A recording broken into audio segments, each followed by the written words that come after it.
The college basketball experience, Horizon League Conference Preview on the Sports Gambling Podcast Network is brought to you by Underdog. Underdog is hooking up new customers. Play just $5 and get 100 in bonus funds when you sign up with the promo code TCESGPN.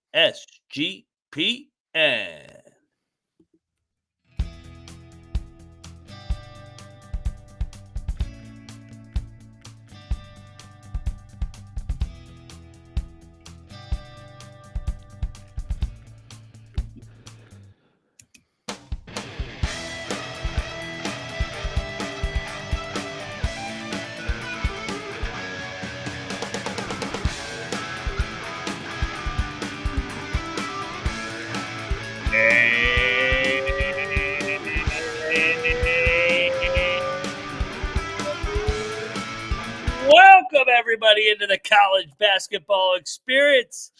Horizon League Conference Preview for 2025-26. It's a fun league, man. We did not do well in this league, as Noah Bienick will get into here in a minute. Wide open last year. A lot of turnover in the coaching ranks over the last couple years in this league. We will break down all 11 teams in this league, 1 through 11, and give out our conference championship preview, and much more. Sleeper, bus team, you know the deal. Conference 22 of 31. Bienick, we're getting closer and closer. If you are wondering who you're listening to, I am Moneyline Mac, a.k.a. the former video coordinator for Bob Huggins and Frank Martin.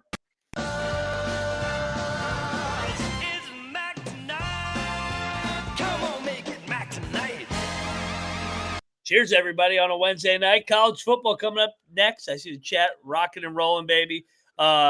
Joining us to talk Horizon League right in his backyard. He is from the great state of Michigan. He's a LeBaron driving, cocktail napkin having. He's Noah Bienick, a.k.a. Noah B77. What's up, man? How's it going, Mac? Yeah, backyard for sure. Went to school in Pittsburgh, got Robert Morris over there. Currently, the closest D1 to me is Oakland, not necessarily Michigan. We've also got Detroit down there, as I am residing here in Metro Detroit. So yeah, this league right in my backyard, a whole lot of fun. And it's like your Midwest is SoCon. That's basically the Horizon. It's so fun, and it's like my comfort zone. Just throw it on in the middle of the week, and yeah, let's vibe. Horizon League, let's have some fun. And especially like it when they do those Friday night games for some standalone action, so we get more eyeballs on their product. Keep doing it. Joining us, third man in the booth. This guy is also in Horizon League territory country. So he is from the Midwest, the Windy City. He is Cannabis Capper, host of the Locks and Dogs podcast. CC, what's up, man? Mac, it's great to be here. Great to be talking Horizon League. Next year, Illinois will in fact be Horizon League territory. So, again, Milwaukee has been just a drive up the highway. So, I love the regionality. I just the small gym feel, the small conference feel. I love this conference. This is honestly outside of Mountain West. I think I probably watched the most Horizon League. Oakland's one of my favorite places to go as like credentialed media too. They treat me so well. Well, and they've been really good under Kampe. So hey, there's still some really good coaches in this league. A lot of good coaches in this league that we'll get into. Got a couple rising coaches as well. Bienick, take it away on the recap. I know we did not do good in this league because Bob Morris swept it. Yeah, Bob Morris does sweep the league regular season title and conference tournament title. Both you and I were kind of sucked into Milwaukee. You had Milwaukee sweeping the league last year with Bart Lundy. They finished just tied for second, which is not a bad prediction whatsoever. They also checked your box of you being of them being your sleeper team. So kudos to you there. You did get one across of your 3 Milwaukee predictions. I had Milwaukee as my tournament champ. I picked Purdue Fort Wayne as my regular season champ. They just had the most continuity, the most returning production. They go 12-8 in the league, but honestly, Detroit Mercy, Green Bay, IU Indy, they just kind of donate wins to the rest of the league. Almost everybody finishes over 500 in the Horizon. So they finished, Purdue Fort Wayne finished 5th. Yeah, they were my sleeper.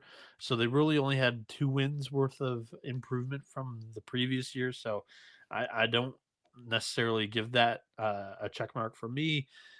Rounding it out for us, though, we did get 2 checks in our bust column, which was Doug Gottlieb and Green Bay. Under Sundance Wicks, it was all sunshine and rainbows as they go 18-14 overall, 13-7 in conference. Green Bay goes 4-28 overall, and 2-18 in league. So very, very correct prediction there by us. New faces. That's the best that we ever predicted. That's as accurate as it gets. Yeah. Did we pick him dead last too? Yeah, both of us. Yeah, we had IU Indy. So IU Indy has a new face. Mm-hmm. We don't have to get into what happened in their decision of firing their previous head coach and Caruso, but Ben Howlett comes in from D2 West Liberty, and he brings over a couple of guys from his team. Should be plenty of fun there to watch IU Indy basketball, a unique style of play that we'll talk about in a minute. And then from Cleveland State, you have Rob Summers and Mac. This guy at Cleveland State, I think he was there prior, correct? Mm-hmm. With Dennis Gates. He is a former Mountaineer. He played for Beeline. He was on Hugs' staff. So this is a Hugs tree guy, Beeline tree guy as well. And Howlett, I'm familiar with Howlett too. His team's at West Lib in the state of West Virginia. So they were really, really good. So yeah, I'm looking forward to the new hires in this league, and this is going to be a fun Horizon League, man. Yeah, and for what it's worth, I do believe, like we know somebody up there in the athletic department for the IU Indy, and Howlett was under consideration last year too. So it wasn't like they had to go out and conduct a whole new search. They kind of knew exactly who they were going to bring in if something had happened, and then they weren't wishing upon that, but they ended up needing to fire their guy that they had. It was a relatively entertaining year. Once again, they were slightly better than they were in previous seasons, and then their bus exploded as well. That was a great news story that we were at the forefront of breaking. But yeah, the Horizon League, never a dull moment. Never a dull moment, and let's get into it, man. We got 11 teams to preview, but before we do so, the Load Management League is running hot and heavy now, so get on over there. Check out the NBA Gambling Podcast for daily picks and podcasts. Tune into the NBA Podcast wherever you get your podcasts today. First up, we got Rob Summers coming over here to Cleveland State. He was with Dennis Gates from 19 to 22. He also was at Missouri the last year when they went on a run here with a nice bounce back year. I mentioned it. Rob Summers played at West Virginia under John Beeline, and I like the hire. I'll be a little bit biased because he is a Mountaineer, of course, and I like Rob personally. But I like bringing back one of the guys that was a part of what was a really nice 3-year run there under Dennis Gates and company. And from there, he went over to Miami of Ohio for a year and then bounced over with Dennis Gates at Missouri. He does have some head coaching experience at Urbana, where he elevated the program from 2 wins to 12 wins. I know his record isn't very good overall, but he took over an Urbana team that was god-awful and was able to almost get him to 500 before jumping over and joining Dennis Gates' staff. Bienick, what are your thoughts on these new-look Vikings here with Danielle Robinson going down to North Texas? Yeah, and I was just about to mention, if you didn't mention Daniel Robinson there, going to North Texas, he had 2 14-win seasons, another 11-win season, like really good tenure here with the Vikings. So, what happens when you have a new coach is it's a completely clean slate. Everybody basically leaves.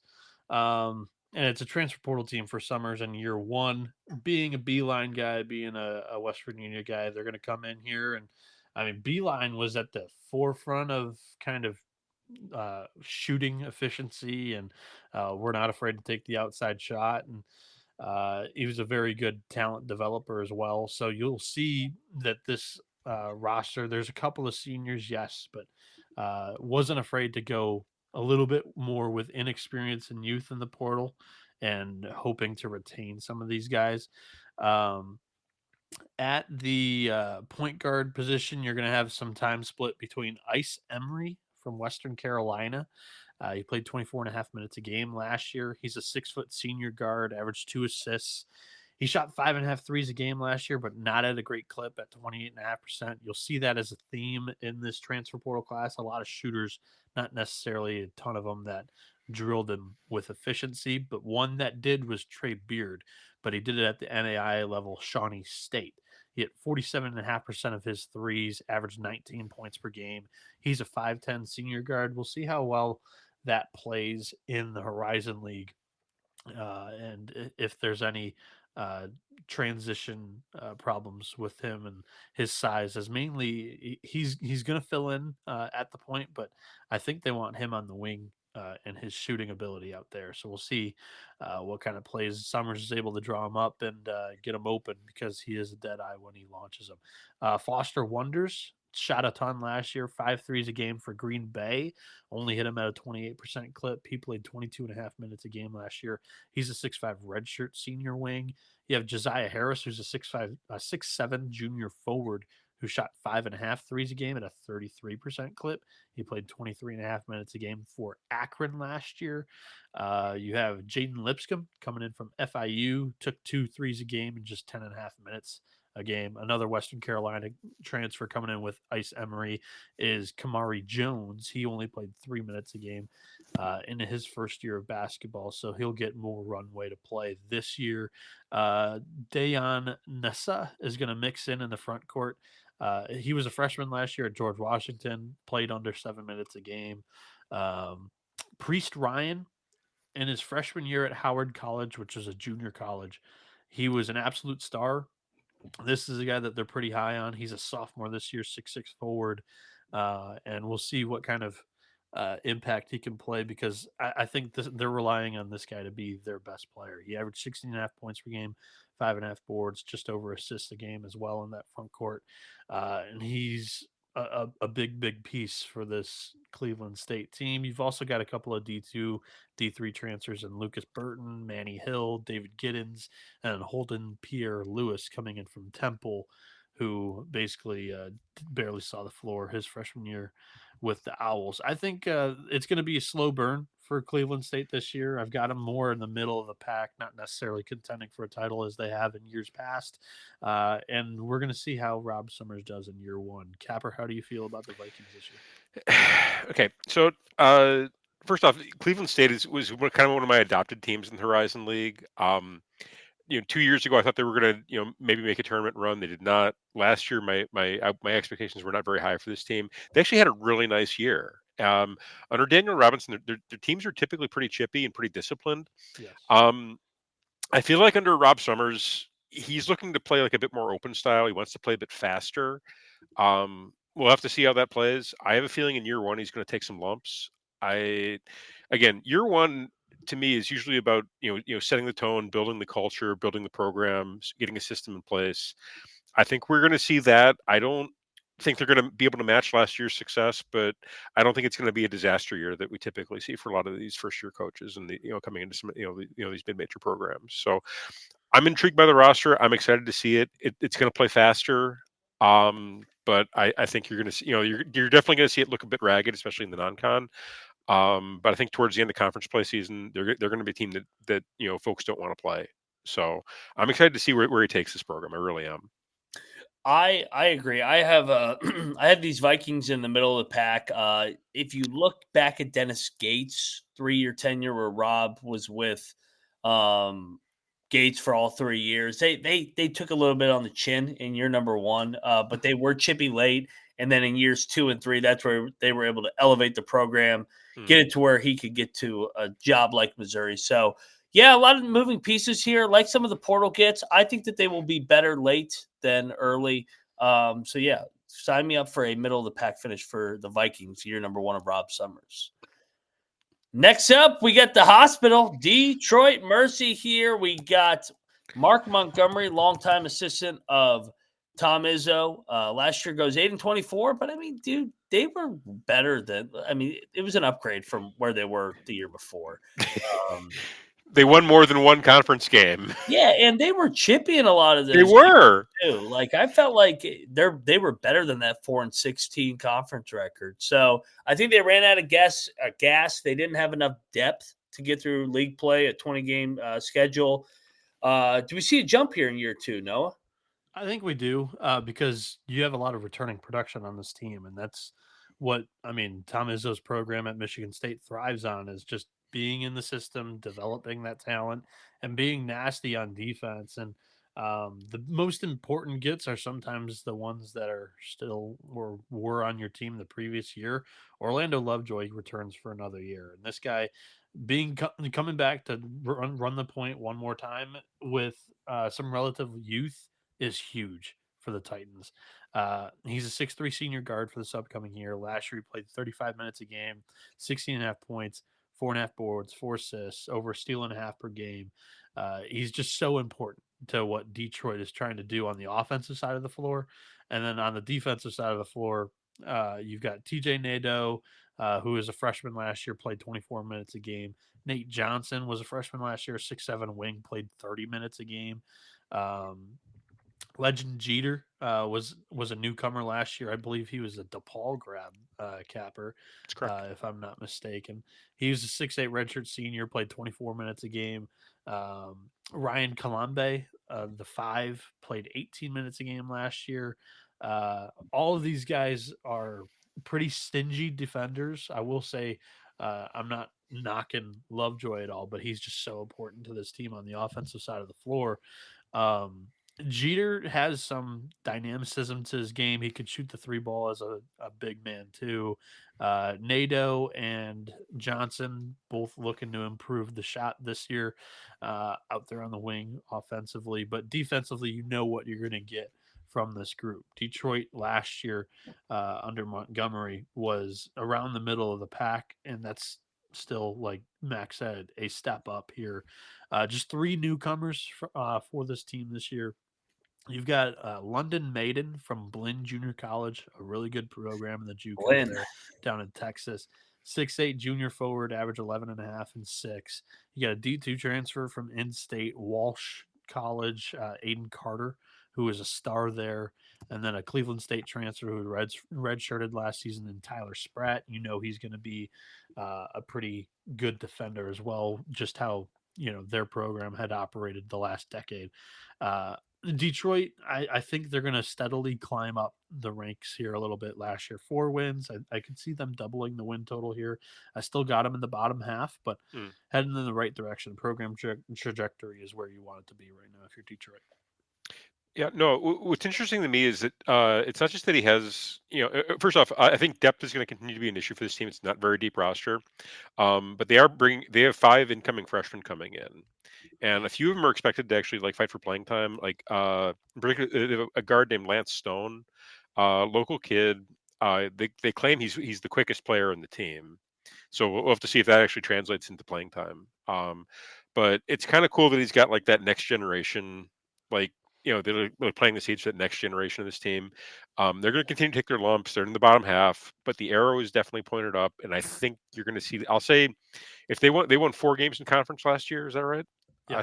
I think they get to 6 or more. Okay. Yeah, depth definitely a concern. Youth and inexperience there, but by far they return the most minutes in the league, and that's something you gotta love. It is. No, but still, just the depth concerns for league play are going to show up again. I have a feeling. Yeah. So you guys have make it a step, but not. I mean, what's the ceiling? Middle of the pack?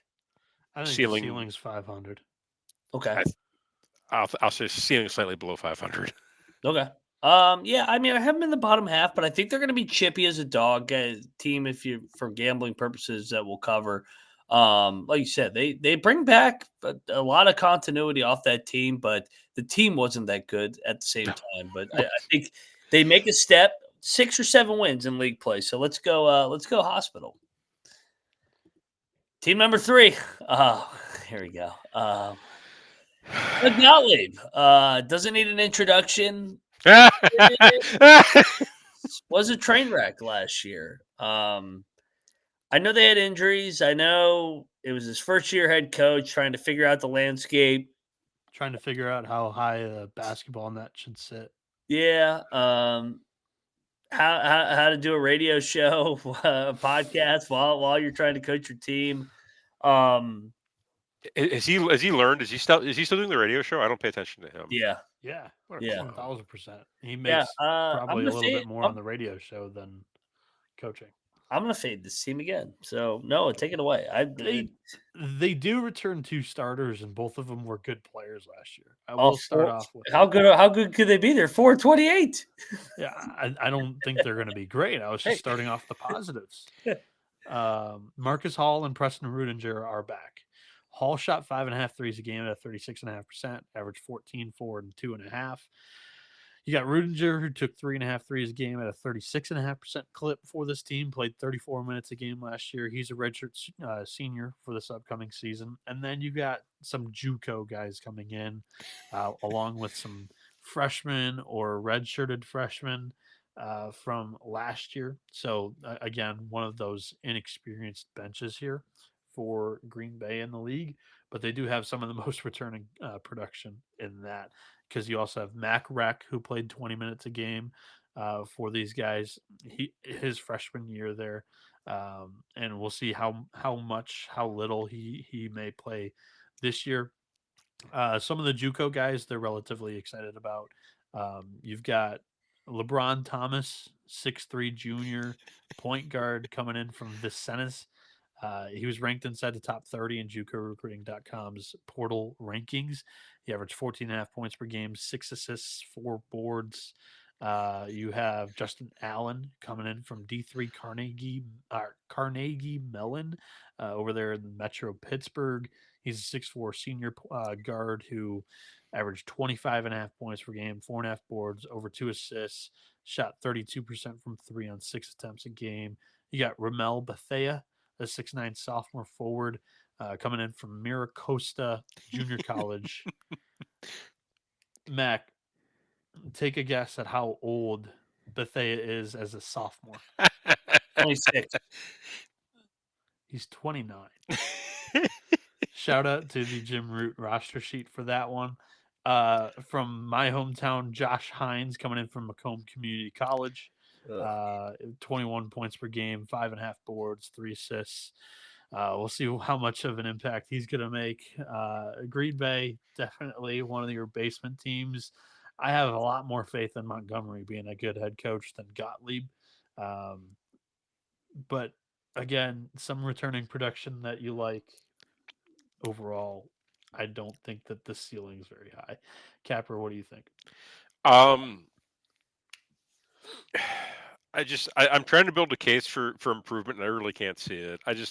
I don't think Gottlieb is taking. I think it's obvious where his focus is, and it's on building a program here. I really got to question a lot. I mean, like they brought in LeBron Thomas. Do you think he just told his assistants to go get LeBron, and this is what they did?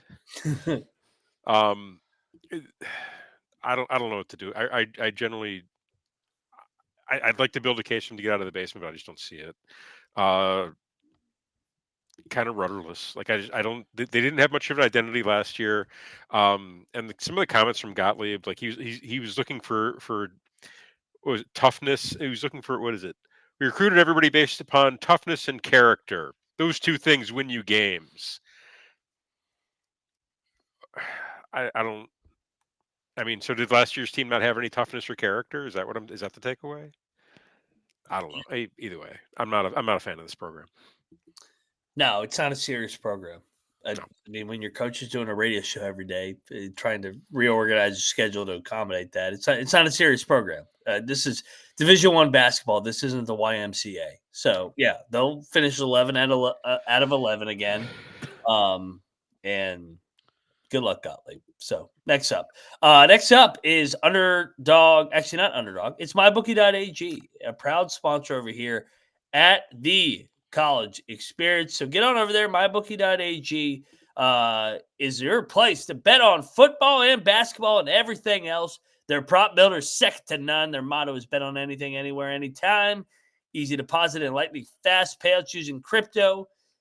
Get on over there to mybookie.ag. Use our promo code TCESGPN for a 100% bet back bonus up to $500 for a new customer. That's mybookie.ag. Promo code is TCESGPN. We're also brought to you by Novig. Novig is America's #1 sports prediction market. Novig is getting the best prices out there, available in 35 plus states. Download the Novig app and get $50 when you spend $5 if you use our promo code SGPN. Get in on the action with Novig, promo code SGPN. All right, get Gottlieb off the screen. Yeah. Let's go over to IU Indy, new era here. We got Ben Howlett, who was a successful Division II coach at West Liberty in the state of West Virginia for the last 8 years, where he was 217-37, 147-19 in conference games.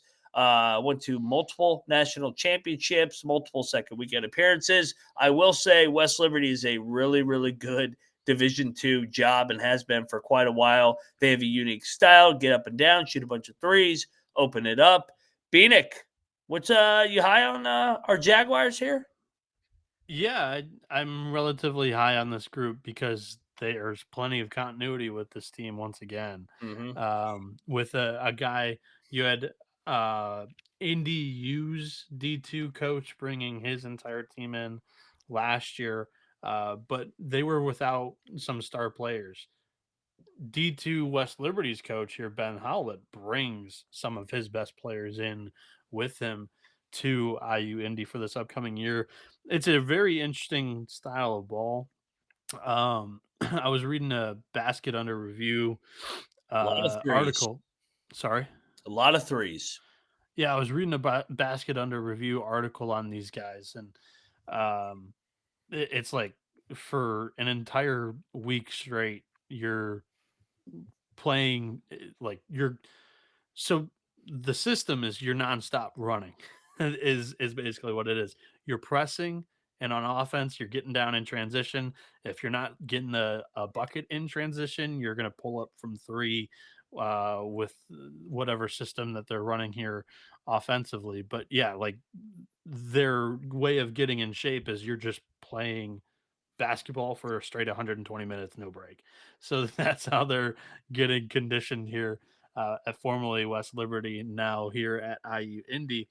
Yeah, Kyler DiAugustino is coming in. He averaged 17.5 points per game, 4 boards, 2 assists, over a steal and a half per game at West Liberty last year. He's coming in to be a point guard for these guys, but they're also able to play through their bigs. You look at Finley Woodward, who is also one of these West Liberty guys that comes in. He averaged 5 assists a game. He's a 6'7" forward.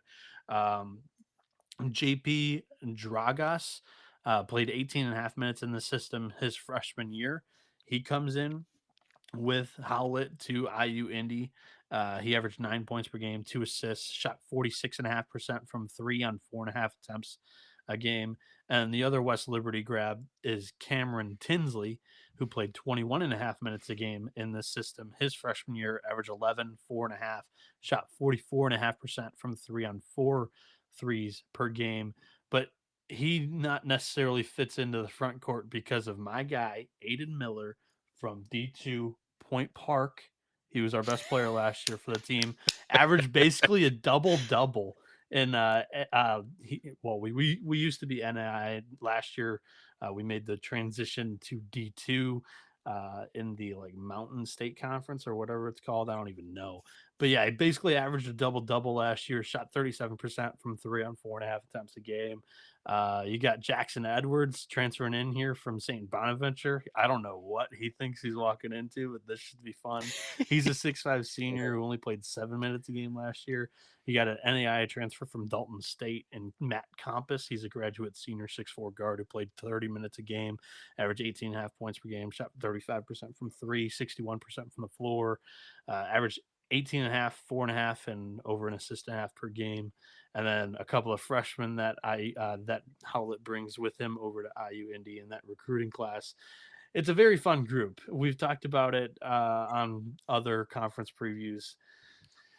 I'm not putting the expectation of these guys are going to come in, hit the ground running like a Josh Schertz at Indiana State or a Ben McCullum at Drake. Those guys previously were like Final Four D2 coaches or JUCO coaches that were nationally good. And with Howlett, he was nationally good, but not to that necessarily level. And also, IU Indy's not the program that Drake and Indiana State are. Like, that's not the expectation here. Sure. But I do think that this team's got a good chance to be over 500. It's going to be a hell of a time prepping for these guys because the Horizon League's not seen anything like this. And I think there's a relatively positive outcome for these guys. I don't have them in my top 4, but I've got them above 500 for sure. Okay. Noah, how similar is this to the situation in Denver? I was just getting ready to say, like, them and Denver are similar where they're going to take a step up from the basement, but they're not going to be Drake and Indiana State, to Noah's point. Okay. Yeah, as far Jackson Edwards, he actually committed to IU Indy under Coursero, and decided to stay after meeting Howlett. Gotcha. So that's the story as far as his recruitment goes, as far as his recruiting goes. So again, he didn't volunteer for what's coming. He kind of did. He talked to him. He's like, all right, yeah, I'll stick around. Yeah.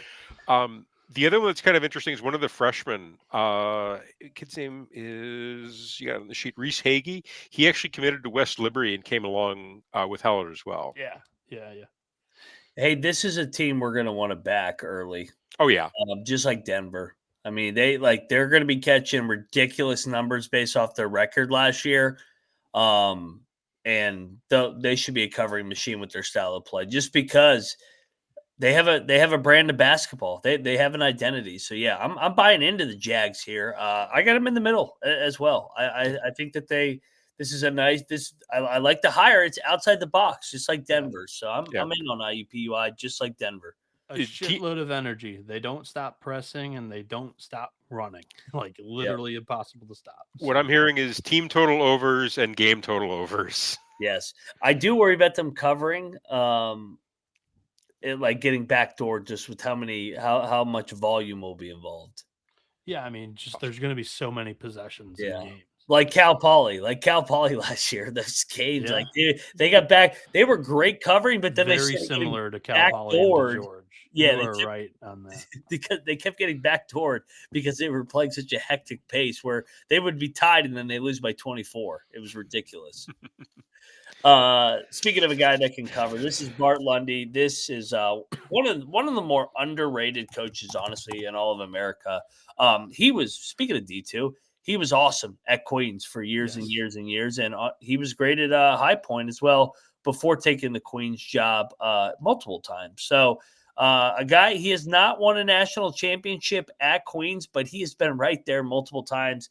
Sweet 16s, Final Fours, Elite Eights. Then he comes over to Milwaukee, 3 straight 20-plus win seasons. You can pencil this in for another 20-plus win season because Bart Lundy knows how to win. They have an identity. They're tough. Love Bart Lundy. I'm going to disagree maybe on the pencil it in as 20-plus wins. I don't know how aggressive. Bart Lundy. Really? I don't know how aggressively they scheduled the non-conference. Let's take a look at that at the end here. But I mean, continuity really helped them out in year 3 where they had the best year in their program. Top 3 offense, top 3 defense for Milwaukee there under Bart Lundy. In previous seasons, they were hovering around the middle of the pack in both offense and defense. But in the top half of the standings. I mean, there's so many free wins, or there used to be so many free wins. I think the bottom of the league has taken a step up this year, and you're just not going to see 8 of the 11 teams above 500. That's the issue that I have, and that's why I pushed back off the top there. The other reason is they just don't return a starter. They lose all 5 guys from last year. They do have a good old front court that were all rotation players last year and will step into bigger roles this year. Faison Fields is the name to know. He's a 6'10 grad senior, played 18.5 minutes a game last year, averaged 6.5 and 5, shot 62% from the field. His Robin in that front court's John Lovelace, Jr., who's a 6'8 senior forward, played 14.5 minutes a game last year. He can step out and shoot it for you, shot 37% from deep. A guy they're high on is the Toledo transfer, Seth Hubbard. He played 21 minutes for the Rockets last year.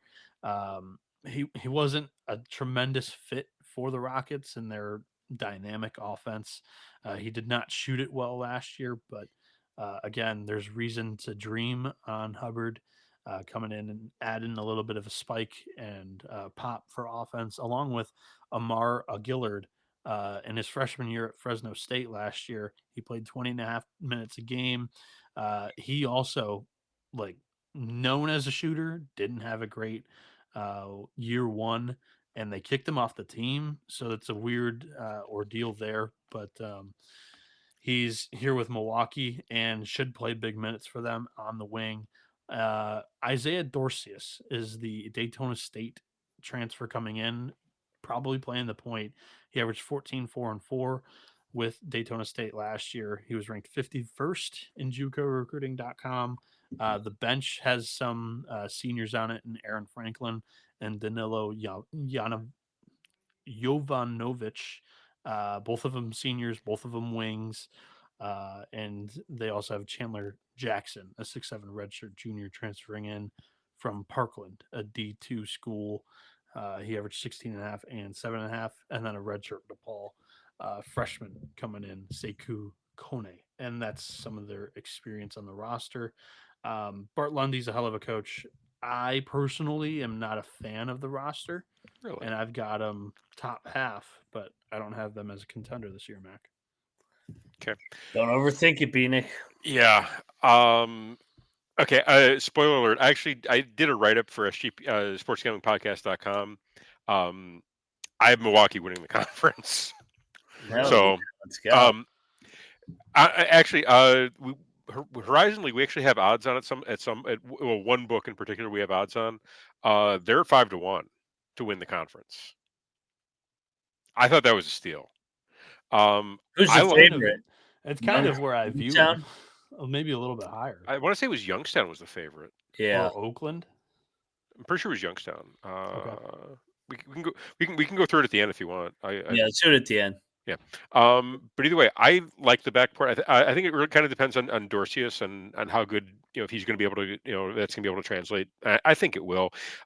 He was like a player of the year in his conference last year. So really high on Dorsius. I like the Aguilar get. I think there's talent there, and I think Fresno State was just such a mess, and also there may have been some other things going on, with Fresno State that, who knows what that situation was like. It was weird. I'm guessing Milwaukee is going to be a bit more normal. I like the front court with Lovelace and Fields. I think that's a good combination. I'm actually really excited for this team, and I like them to win the conference. They're going to be in my absolute number one. I love this team. I think that their guards are better than you're giving them credit for. I know they're new faces, but Lundy was at a D2 and he had to replace his roster every single year. So I just trust their eye for talent and them reloading year after year after year. And 2 years ago, they lost a ton as well, and they still won 20 games. I think it's more of the same. Bart Lundy's a coach. I'm in on this team. Top 4 finish once again. There was so much continuity on that team last year, and they still didn't win the league. I don't see it how you could have this team winning the league, let alone, I think, contending. Year after the year. Oh, yeah. Man. Year after the year. It's a good roster. 2 years ago, they lost a ton, and year one, they had to replace, or they had to revamp the roster, and they won 20 both those years.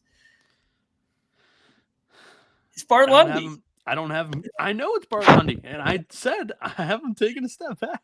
That's why I put that 497 and 227. Just a reminder. Step forward. Darrin Horn from second place is tough. That's tough. Step forward. Don't return a starter. It's a short step. Let's talk these Norse, man, because Horn has Horn has been an interesting tenure here at Northern Kentucky. They have kind of taken a little bit of a step back the last couple of years from that top 3 area, where they've kind of been more middle of the pack lately. They have been to 2 NCAA tournaments in his 6 years. Obviously, he was good at Western Kentucky before South Carolina, where he phased out. Well, I mean, what do you think of these Norse? More in the middle of the pack again, Noah, or can they bounce back and get back into that top 3-4 range? Yeah, so I'm smelling that my standings are going to look a lot different. I'm trusting some of the consistent programs in this league a little bit more maybe than you guys, because I have Northern Kentucky taking a step back, and I look at this backcourt and I see so much experience to love. You have Donovan O'Day transferring in from Cal State Fullerton. Shot 31% from 3, averaged 13 points per game, 5 boards. Sean Nelson was also active on the glass in D2 at Barton. He's a 6'4" senior, provides some length, really good defensive guard as well. 19 points per game, 5.5 boards, 4.5 assists, over a steal per game as well. Shot 41% from 3. Dan Goresger is a returning senior for this team. He played 21 minutes a game last year. Averaged 7.5 points, shot 34% from 3 on 3 attempts per game. And then you've got a 6'7" graduate senior coming in from D2 Montana State Billings. We just talked about that team this week with Denver. That was different Montana State. We'll talk about Montana State Buildings coming up this week, maybe, because I remember looking into this team.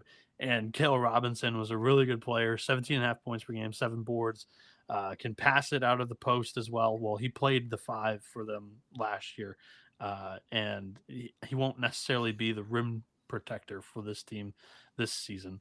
He shot 37% from 3. LJ Wells is a senior who returns, and he's probably going to be their 5 this season. He played 21.5 minutes a game last year. Was not the starter. He's going to have more runway to go this year. And he averaged a block a game in just 21 minutes, averaged 7.5 and 5.5. The bench has Addison Arger coming from Ranger, Tay Dozier coming from Georgetown Junior College, which is NAI. He played 29 minutes a game there. I just really like the experience in the starting 5. There's positional length here. There's good defense with Darrin Horn that you can count on. I have NKU in the top half of the standings here. I don't have them as a contender either, but I got the Norse definitely climbing back into where they once were just a few years back. Okay. I see them as kind of a blob team. I don't the roster. I really struggled with this one. They had to replace a fair bit in that backcourt, and I see a bit of a talent gap. I don't, and there's a lot of freshmen on this roster. I definitely see this as a step back here, but I definitely see them like a middle of the pack step back. From that perspective, this is going to be a hard one to place just because there's a lot of moving pieces with this roster. In Horn's 6 seasons, in 5 of them, he's had a top 2 defense in the league. Last year was the only year he didn't, and it was a year when they took a step back. Every other season, they've been near the top of the standings. Like, when you're chastising me on, Bart Lundy, it's Bart Lundy, I want the same for Darrin Horn too. Come on, guys. I don't see. I see that Milwaukee's a better roster than Northern Kentucky does. Oh, I don't know. Bart Lundy's better coach than Darrin Horn. I think so too. Oh, come on. What I mean, Darrin Horn's all. I mean, Northern Kentucky has been a good job for years and years. Milwaukee wasn't really a good job when Bart Lundy got there. Well, that's what I'm saying is I'm a little bit higher on Wright State and Northern Kentucky and Oakland, who have been there, done that in this league, compared to Milwaukee, who really hasn't. They finished second last year. That was their best year. Yeah, they've also won 20+ 3 straight years. Yeah, arrow's pointing up. Well, I mean, how aggressive are they scheduling in non-conference though? I think Northern Kentucky, middle of the pack, they are a weird team from an identity standpoint. They junk it up. They play a lot of zone here and there.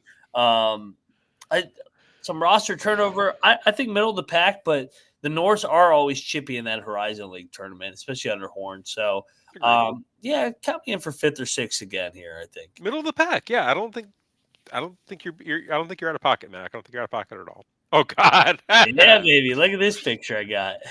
Hey, Kampe, man. Love me some Greg Kampe. This is a guy I could get on board with. Obviously, Kampe 2 years ago, the special year, year number 40, where they get to the NCAA tournament. They pull off the upset over Kentucky.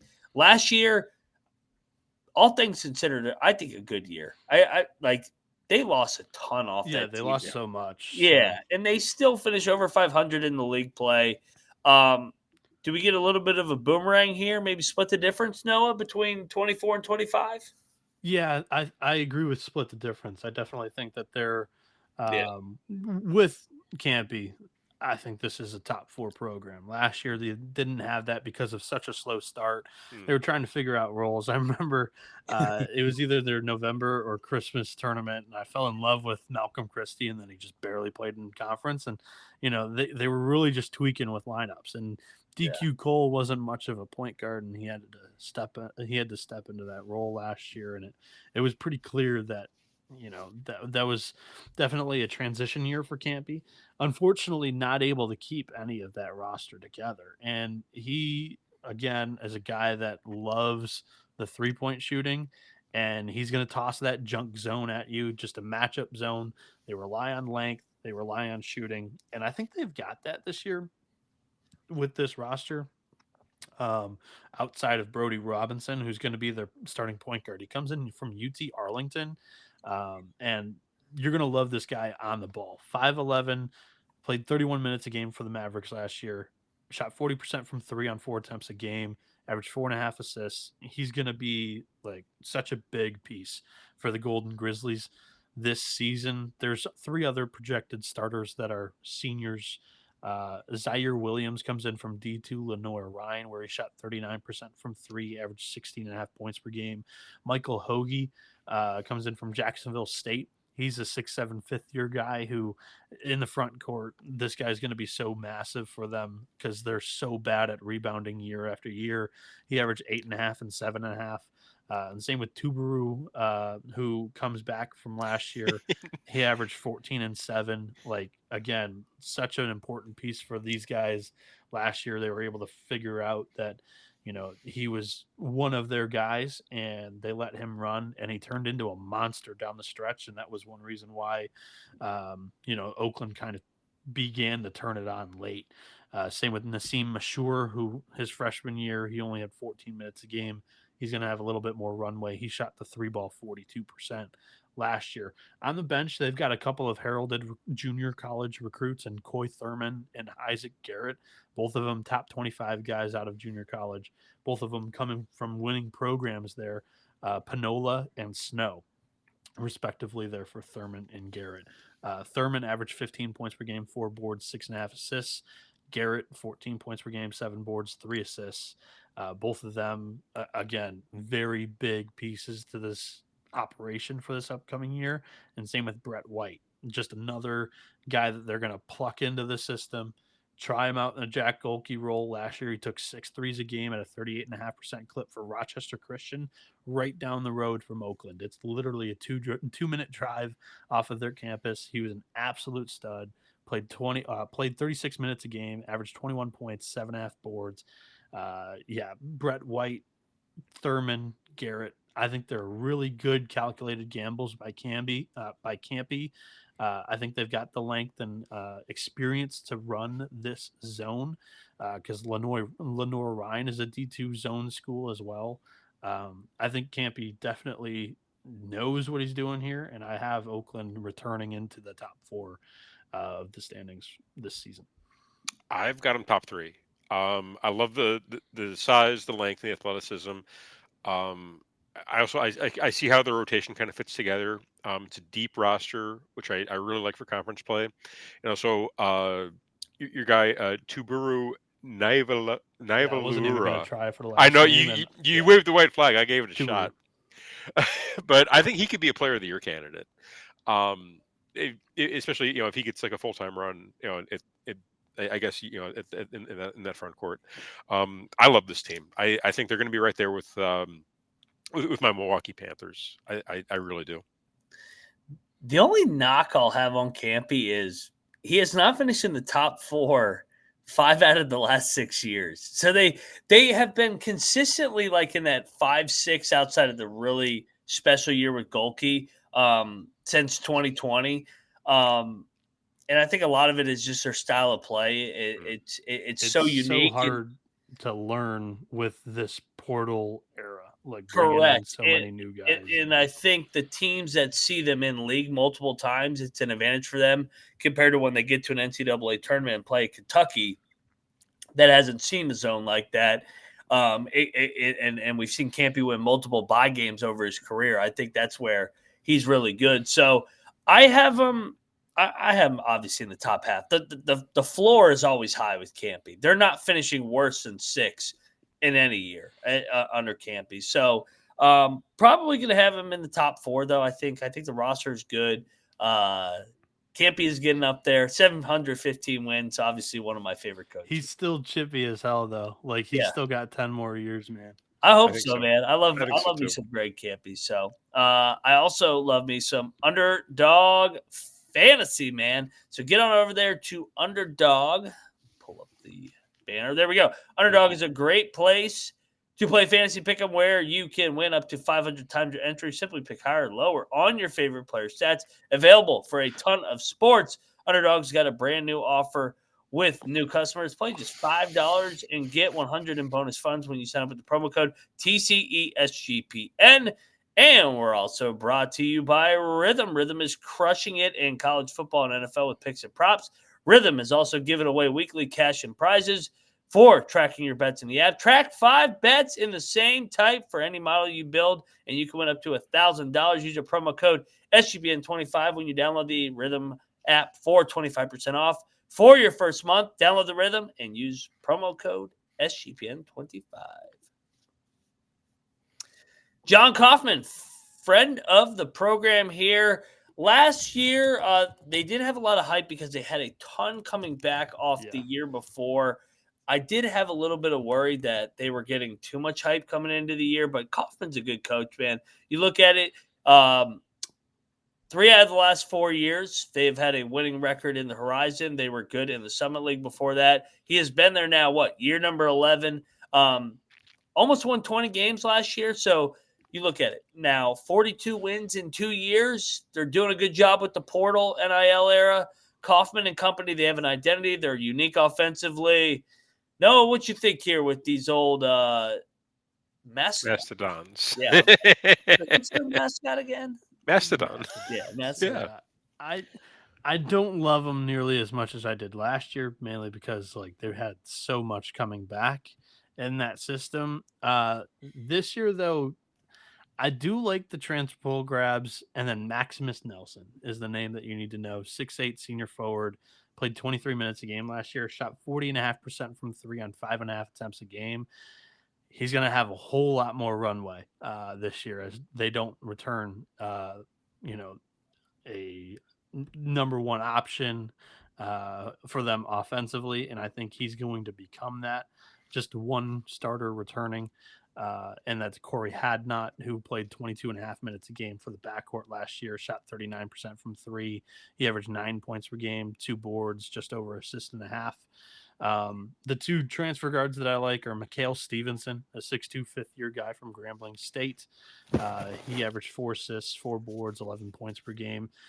He's a really good defender. And then DeAndre Craig from Denver, adds a lot of shooting for you. He shot 39% from 3 on 3.5 attempts a game, averaged 13.5 points, 3.5 boards, 2.5 assists. In the front court is where I have some questions. Darius Duffy, in conference transfer. He's a 6'8" grad senior coming in from Milwaukee, played 16 minutes a game for the Panthers last year. They've also got D'Angelo Alisi coming back. He played 9 minutes a game. And then a red shirt from St. Bonaventure transfers in, Ibrahim Kaba. So we'll see if he's able to pan out. I think that he should get some opportunity for sure for the Mastodons, but overall, I question the depth. It's really young and experienced, and there's not, a whole lot to love here. The starting five, and then it just falls off really fast. Capper, how about PFW? Okay. I in doing my research on this, Kaufman is actually really high on his team depth, believe it or not. He's always positive. Oh, is he? I had him on the show. Now they always have a high floor though in this program. The wheels will not fall off this program. I don't see the wheels falling off. I do have them as an upper half. I don't see a team that's going to be able to break through into that top four. But I do like them to finish in the upper half of the league. Just given the fact that the program has been built over the past few years, we've actually seen it. We've seen some improvement in that regard. I don't see them breaking through to the top, but I like the roster. I think it's a solid team, but it's not going to be one that's going to be competing for for the regular season champion or really in the tournament. I think they're going to bounce pretty early. Yeah, I'm going to buy the year after the year with Fort Wayne. Kaufman is a guy I think that he's a high energy. He coaches hard. Where you bring a bunch of guys back, maybe he can wear on them a little bit. He gets a new group in, and I think it's more of a fresh voice. So they have an identity, man. They're always good offensively. They spread you out. They'll be in the top half for me for sure. I like I said, man, the floor does not fall out with this program. They will find a way his worst year was what? The first year was a bad year, 6-14, but after that, the worst year was 9-11. So kind of middle of the pack more is what this program is. I think they're a little bit better than that here in year number. What year is Kaufman in? Year 11 now? Yeah, 11. Yeah. Damn, he's been there for a minute. So yeah, yes. Jon Coffman. Andy Toole, breakthrough year last year, 26-9, sweeps both the regular season and conference championship.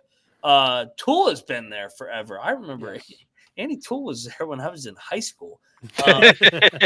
Well, he was such a hot name to jump up from the NEC, and he just never capitalized on one of the jobs that he was linked to, and then they transferred into the Horizon, and they struggled, and it took him a minute. Yeah. And I told you a couple years ago, this is a proud program, and he finally got him across. Here we go.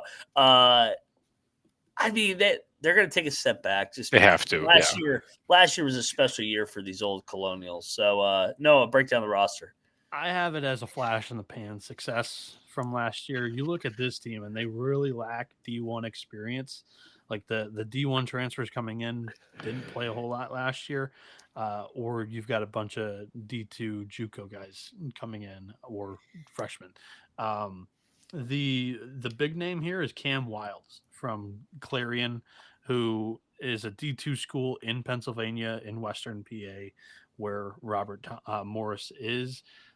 Wilds is a 6'6" senior guard who shot 46.5% from three, averaged 21 points per game and 5.5 boards. You're going to pair him up with another D2 guard from Southern Connecticut State, who is an absolute scorer as well. Shot 41% from three, 17.5 points per game, 5.5 assists, 2.5 steals per game, as well as a 5'10" senior guard.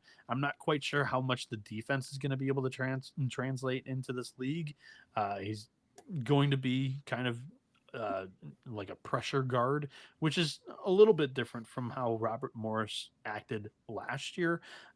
They did get more athletic last year, and I do like that attempt to stay athletic through this portal, because you have Ryan Prather Jr. coming back as well, a redshirt junior, played 24 minutes for these guys last year, shot 40% from 3 on 4 attempts a game.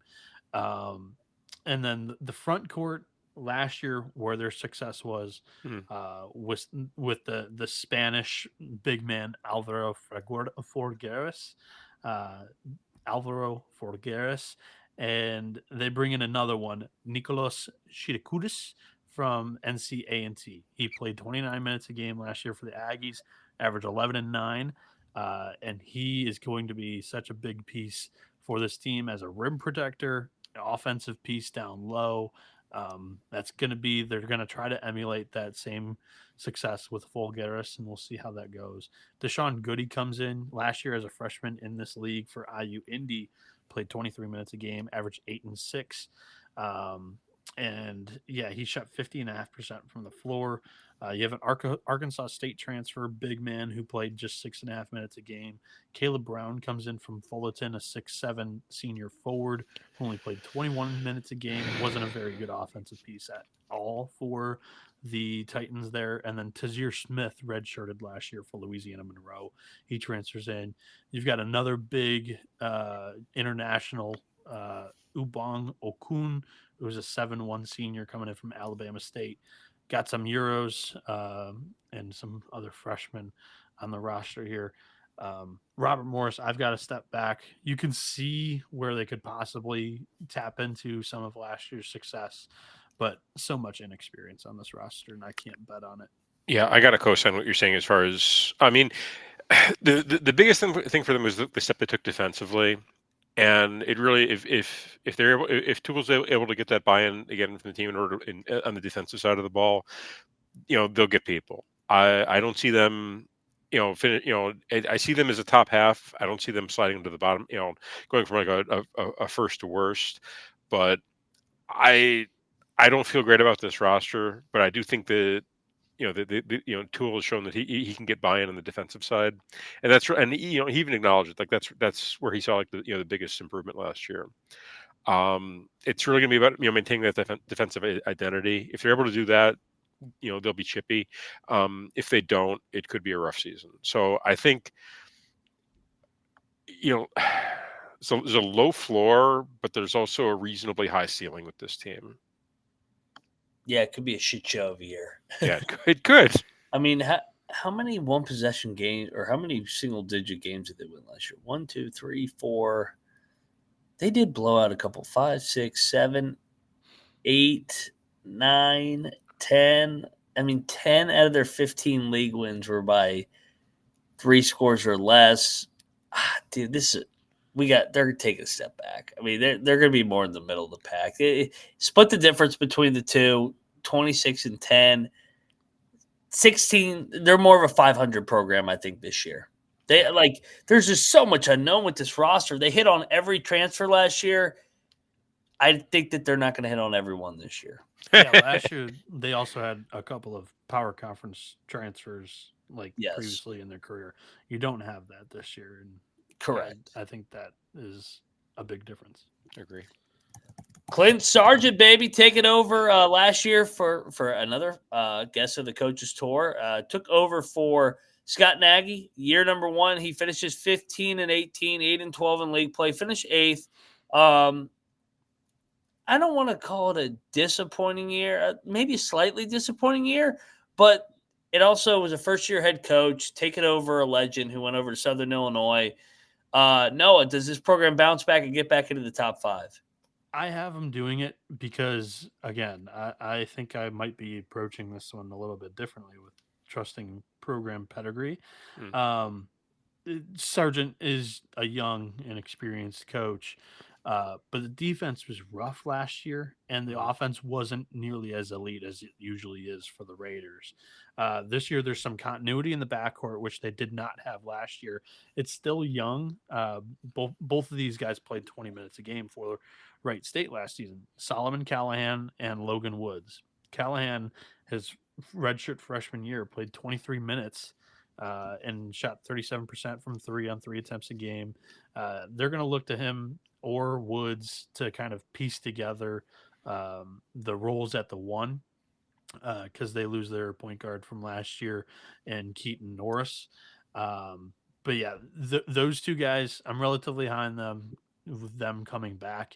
And then I'm high on Brian Atumnu. He's a really physical big man. Last year in the Merrimack system, they played a little bit of zone, and he still averaged 6 boards and 2.5 blocks a game. Wright State's not going to throw that much zone at you. And this is a really good defensive piece. And he was also not bad offensively. He can step up and shoot a three. He can shoot, like just lay it in there for you. He was 52% from the floor last year, averaged 8.5 points, 6 boards. Capper, I think you mentioned it for one of the previous players we talked about. Mhm. Etumnu is one of my favorites for preseason, or like my preseason pick I could for see it. player of the year. I think he's going to be so good for Wright State this year. I like the two returning guards. You also have Michael Imariagbe. There's no way I drilled that, but he comes back in the front court as well. He's also a graduate senior. Sam Alamatu is a Vermont transfer coming in. He's a 6'5" graduate senior, front court player. Played 24.5 minutes a game for the Catamounts last year. Averaged 5.5 and 6.5 with 2 assists a game. So he adds a little bit of that dynamic to your offense if he's in there. But overall, I'm looking at the backcourt, and you've got Dominic Pangonis coming in from Stephen F. Austin. They were not a great team last year, but he played 21 minutes his freshman year, and he provides some length. He's a good defensive piece as well as a 6'7" sophomore. So I look for Wright State to improve on that defense because that was such an issue for them last year. And I think a little bit of the continuity in the backcourt is going to help them out so much on the offensive side of the end. On the Yeah, floor. this is a 3-and-D team in like the truer sense of the word. Oh wait, I'm looking at the wrong team. I'm looking at Youngstown State. I'm terribly embarrassed. Yeah, last year the shooting was exceptionally rough for them. It was not the same offense that we've been kind of grown used to seeing. I think that takes a step forward. I love Atumno as a get for them. To echo your point, I think that's a great get for this program. He should have success in this league, and it wouldn't shock me if he was right there. Among the names, for he should be on the short list for all conference, and he could be a player of the year candidate for sure. Excited to see how that turns out. I kind of like this roster. I kind of like the fact that it's like the year after, the crummy year. It's a good bounce back spot for them.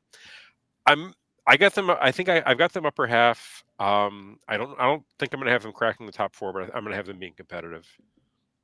Yeah, I like Sargent, man, and I think learned on the job a little bit year number 1, as expected. He is a young head coach, but he was with Nagy for forever. He's only 37 years old. He played for Nagy at South Dakota State, was with him over the last 9 years. I think this is finally going to be his team, his thumb on the pulse of this program. So I think they come back into form here. I think they do finish in the top 5. I like the returning production here.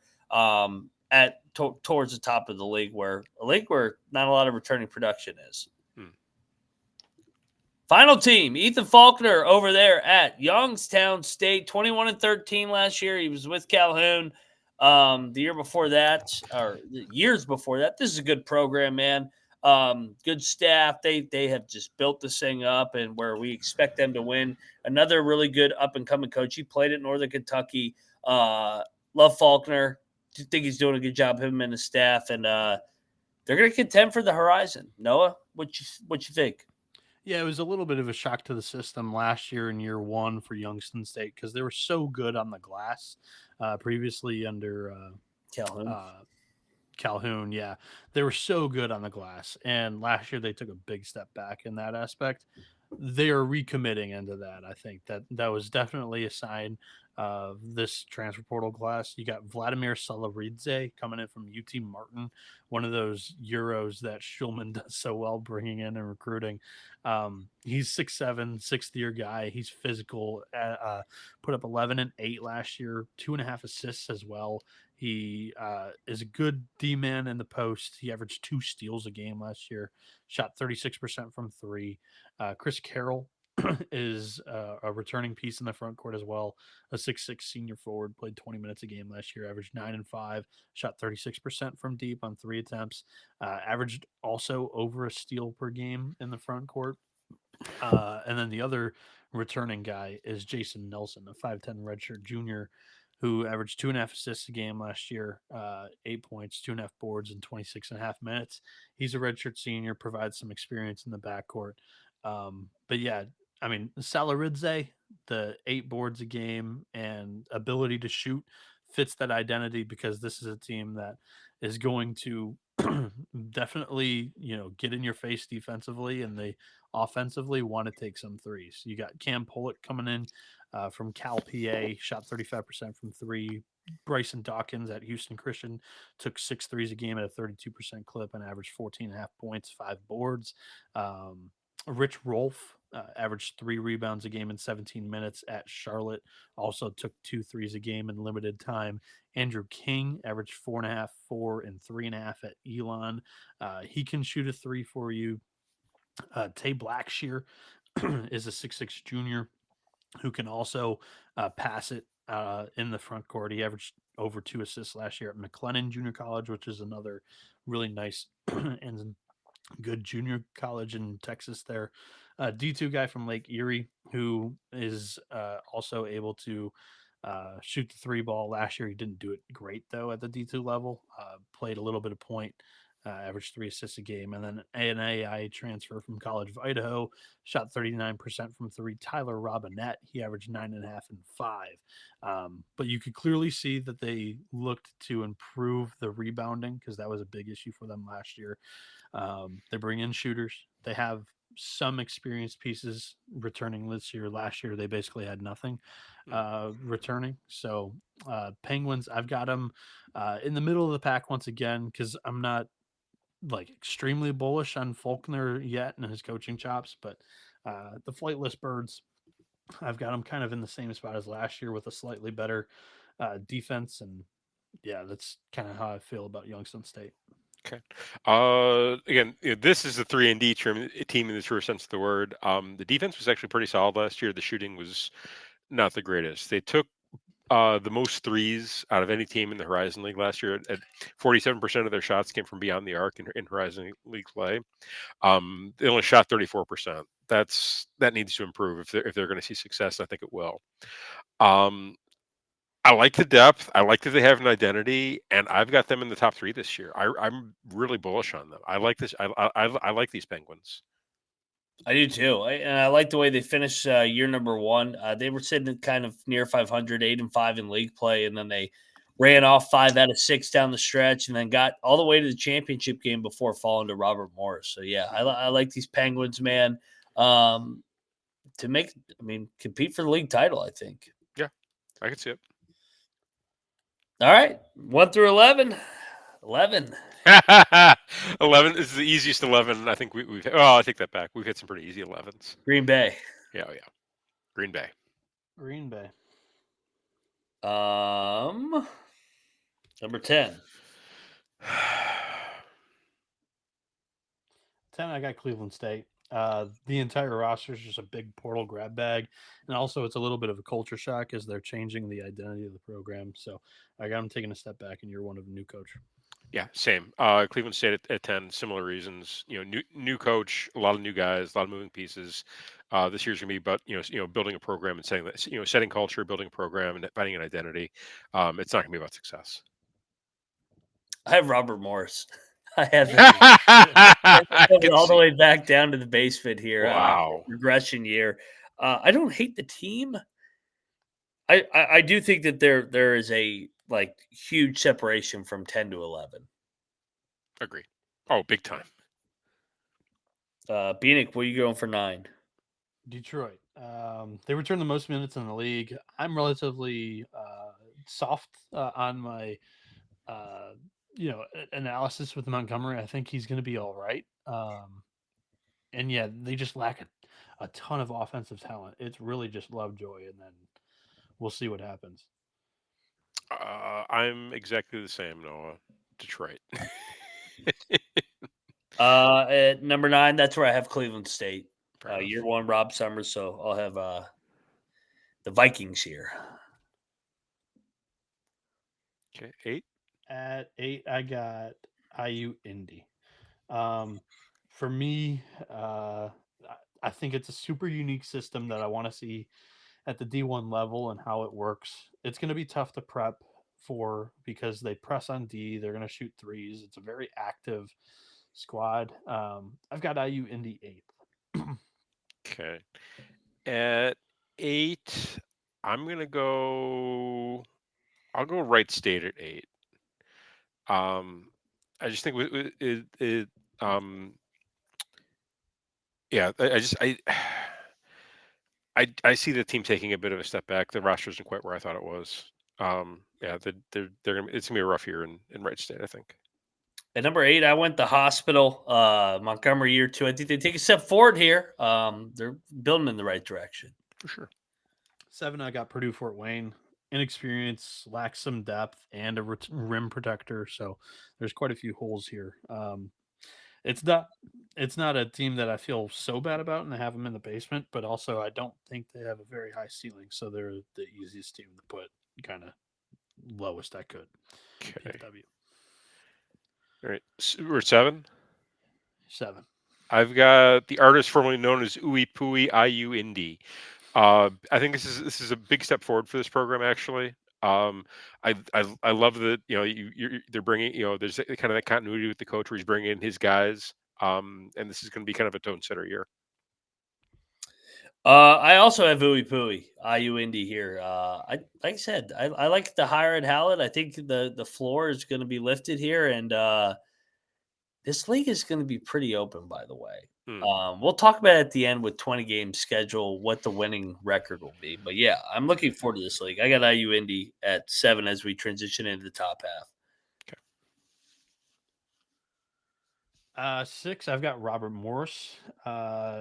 Really just lacks D1 playing experience. They've got some D2 and JUCO studs coming in. I think they're really trying to emulate last year's team. They have some athletic. They're a way more athletic program than they were in their first few years in the Horizon. They have another big like Euro big man who can be a rim protector and add some offensive pop. I just think last year was a little bit too much of a flash in the pan to believe that this is continued success for this program. Totally fair. 6, I got IPFW. I got Northern Kentucky at 6, middle of the pack for Darrin Horn and company. More of the same, what they've been over the last 2 years. At 5, I'm going Youngstown State. They really made an effort to get back to what worked so well with Calhoun and just dominating the glass. And they've got a really good home court environment. Mm-hmm. And Faulkner's also trying to improve that shooting. That way it fits more of his system. So we'll see what happens. But yeah, Youngstown State 5. Okay. At 5, I've got the mighty Northern Kentucky. Again, it's about where the program has been for the past few years, like in that same kind of blob. At 5, I got Wright State, Clint Sargent, year number 2. They get out of the bottom half here, jump back into the top 5. At 4, I've got Wright State. The offense just wasn't elite as it has been previously in years for this program, but I really like how much improved that the defense is going to be with some of the new pieces. So I got the Raiders 4th. Okay. At 4, I've got Robert Morris. Step back from the dream season, but I still think they're going to be. I kind of trust in the coach and trust in the program. They've done it before, and I think they're going to see success.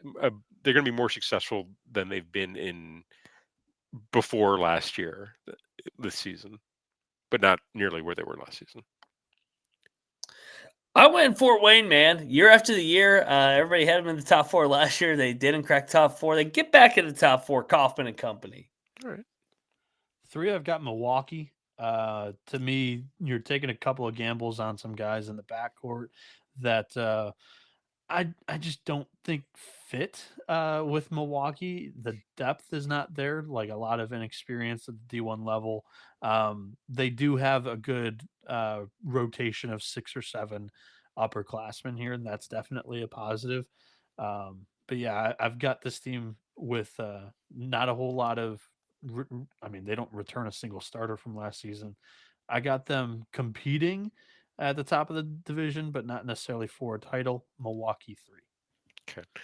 At 3, I've got Oakland. Again, I like the depth. I like the athleticism. I like the length, and I think they got the coach that's going to be able to. That's showing he can compete in this league. This is honestly probably I aside from the dream season, this is probably one of the better rosters they've had in the last few years. I like this team a lot. I went with the Grizz at 3 as well. Kampe and company, I like the returning production. I think they split the difference between the special year and last year. So I got them in the top 3 again. Sure. At 2, I've got Northern Kentucky. They returned 2 seniors that played 20 minutes a game last year. I think they really repaired the backcourt with some senior guards that I like. And Darrin Horn's had 5 top 1 or 2 defenses in the Horizon League. I've got Northern Kentucky competing for a title. I've got them second. Okay. At 2, I've got Youngstown State. Again, love how deep the roster is. They have that identity, and I think they're going to play truer to it than they did last year. I like this team a lot. Big on Youngstown. I went Bart Lundy at 2 with Milwaukee. I think another second place finish here. I like the identity, toughness, size, physicality. Give me the Panthers to finish second here in the Horizon. Okay.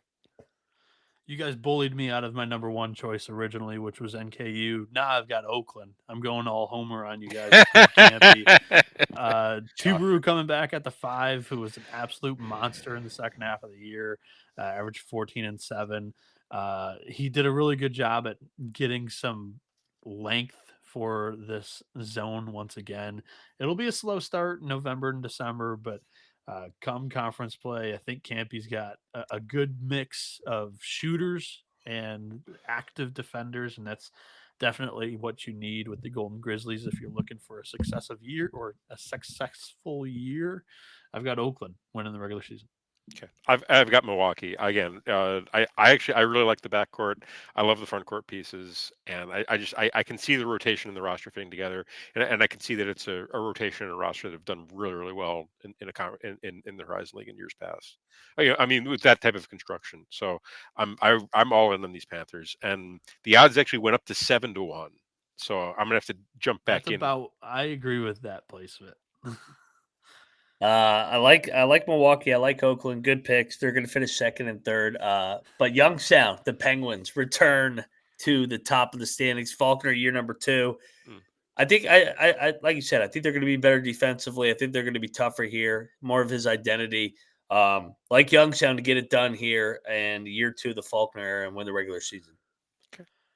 My tournament winner's Wright State. I think it's going to click for Sargent this year. He's got 2 guards that played 20 minutes a game coming from last season, staying in the program with a little bit of continuity in the backcourt. And then I love the big man coming in from Merrimack, Brian Eptumno. Last year played in the zone and averaged 2.5 blocks a game. I think he's going to be so big for the Raiders this year, and I think it all clicks in the second half of the season for Wright State. Okay, I got a weird one. I'm going to go with Ooey Pooey. IU Indy to win the conference tournament and go dancing this year. Dream season for the D2 kids. I'm going with Lundy. Dude, they've got him bounced by Oakland back-to-back years. I think they get it done this time. Maybe they avoid Oakland in the tournament somehow. If they could just avoid Oakland, you just can't beat Oakland and Kampe with that zone because they can't shoot. So as long as they can avoid Oakland, I think that they can win it. Oakland gets picked off early by Northern Kentucky. Yeah, that's in the 3-6 matchup. Horizon League basketball preseason poll. Is there one out there? There is. Okay, so Milwaukee's number 1. So maybe 7-1 is not a bad bet. They had 24 first place votes. Oakland's number 2 with 7 first place votes. Youngstown State's number 3 with 2. Robert Morris number 4 with 8. Purdue Fort Wayne 5th with 1. Northern Kentucky 6th. Wright State 7th. Cleveland State 8th. Detroit 9th. IU Indy 10. And Green Bay 11. Sleepers and busts. We're looking for like a 2 to 3 spot improvement compared to that media poll. And then the bust or disappointment 2 to 3 spots below, or we can go into last year's win totals if we don't have obvious sleepers or busts. My obvious sleepers, Northern Kentucky. Yeah, my obvious bust is Bob Morris at 10th. What were they preseason? They were picked 5th or 4th. 4th with 8 first place votes. Oh, what? It's one-hit wonder last year. IU Indy is my sleeper, I think. Youngstown's my sleeper to win the league. Yeah. Yeah, it's a good one. They were picked third here. I got them second. Okay. I don't know. Where was Northern Kentucky on the list? Northern Kentucky was sixth. That's about where I've got them second. Yeah, so. I've got them fifth. So. All right, man. You can go off of last year's standings for win total or whatever. Bust for me, I think I'm going to go